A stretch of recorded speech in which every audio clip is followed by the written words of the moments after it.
Hey everyone, today we're showing off our beautiful 2-bay composting system made from 5 pallets we got for free from a local business. It's pretty complicated, so you might want to take some notes. This bin right over here is our first bay, and this bin over here is our second bay. If there's any questions so far, just drop it in the comments below.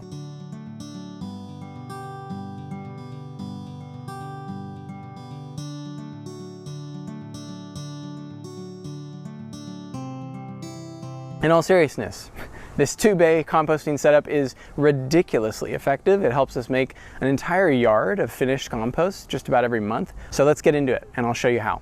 As I mentioned before, we got these pallets from a local business. If you're gonna do this, just look for where you can see the pallets behind a store or something, and then make sure to ask them before you snag them. For our purposes, our size of garden, the amount of compost we're trying to make, 2 bays is just barely cutting it, but it's working great. There are 2 types of compost you can make, broadly speaking, and then of course there are a lot of subcategories of compost, but the 2 broad categories are cold and hot compost. So let's talk about those. A cold compost is going to be made with usually 70% carbon materials and 30% nitrogen. We have a free compost log that we'll link in the description. It lays out a lot of your options for your carbons and your nitrogens.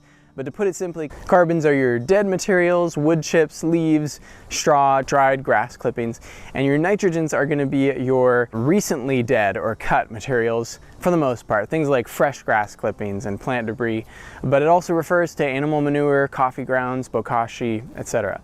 One way to make a cold compost is just to add veggie or kitchen scraps to the compost pile, add some wood chips or leaves over the top, and then just gradually kind of layering to keep the pile balanced.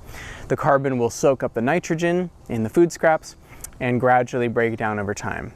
And once your compost bay has reached to the top, you can let it sit for a while, probably 6 months to a year for all the materials to break down. Any compost, the general rule of thumb of knowing when it's finished is when there are no recognizable individual components. It's all turned brown and it has kind of crumbled a bit.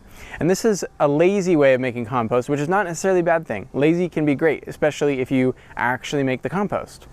It does mean, however, that it will take a little bit more time to actually get the compost. Now, when it comes to hot compost, we're going to need to be a little bit more intentional and precise. Thermophilic compost refers to the compost that has reached temperatures of between 130 and 160 degrees Fahrenheit. Certified organic compost for farms also requires these temperatures for at least 15 days straight, combined with at least 5 flips or mixes within that time period. Part of the reason that pallets work so great in making a 2 or 3 bay or more composting system is that they sort of already are the right size.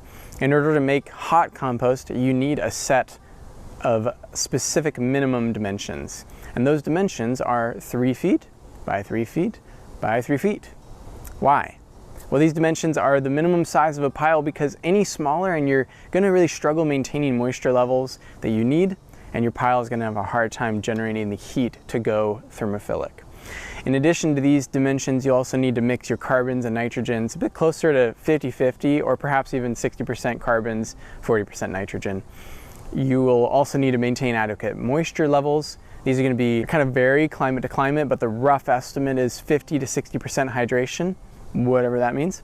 And finally, you'll need to keep your compost aerated by flipping it and mixing it up regularly. Now, there are 3 main reasons why you would want to make hot compost as opposed to cold compost. It's safe, it's healthy, and it's fast.